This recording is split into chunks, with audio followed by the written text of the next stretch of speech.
সিলেটের দ্যুতি ছড়িয়ে বেড়াচ্ছে সিলেট সহ ঢাকার বিভিন্ন মাঠে জুম্মন লুসাই স্পোর্টস একাডেমি সিলেটের ফুটবলাররা।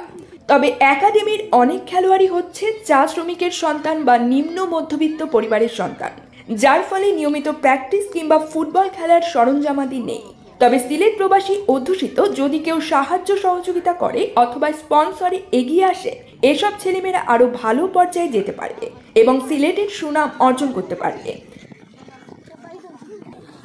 2023 সালে প্রথমবার জুম্মন লুসাই স্পোর্টস একাডেমির ফুটবল টুর্নামেন্টের আয়োজন করে, যেখানে স্পন্সর হিসেবে এগিয়ে এসেছিল অনলাইনের জনপ্রিয় চ্যানেল 16 চেয়ারম্যান ফজলে রহমান পিনাক।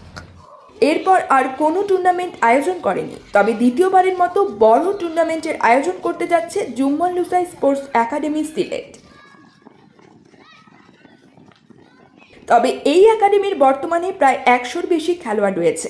যদি ভালো কোনো স্পন্সর পায় এবং ভালো প্র্যাকটিসের সুযোগ সুবিধা পায়, এসব খেলোয়াড়েরা তাহলে আরও ভালো পর্যায়ে খেলতে পারবে। এসব প্রমিলা ফুটবলাররা ঢাকা সহ বাংলাদেশের বিভিন্ন টুর্নামেন্টে অংশগ্রহণ করে সিলেটের এবং একাডেমির সুনাম বয়ে এনেছে।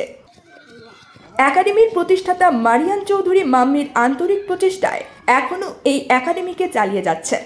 তবে আশা করা যায় কোনো বিত্তবান বা স্পন্সর এগিয়ে আসলে সামনে একাডেমির খেলোয়াড়রা আরও অনেক ভালো পর্যায়ে যেতে পারবে।